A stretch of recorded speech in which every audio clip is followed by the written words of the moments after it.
Көптөн бери мени ойлондуруп жүргөн суроом бар эле. Мен врачмын, жана ошондой эле массажистмин. Мага күнүгө ар кандай адамдар кайрылышат. Апалар, эжелер жана жаш кыздар.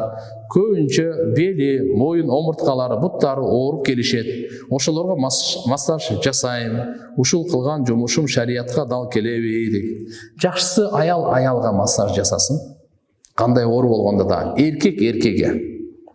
А эгерде таптакыр жок болуп калса, эми оору, зарылчылык бирөө катык ооруп атат.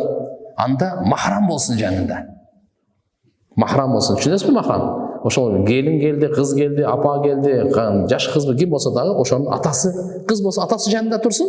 Сиз массаж жасасаңыз. Махрам. Агасы, жоксо күйөөсү жанында турсун.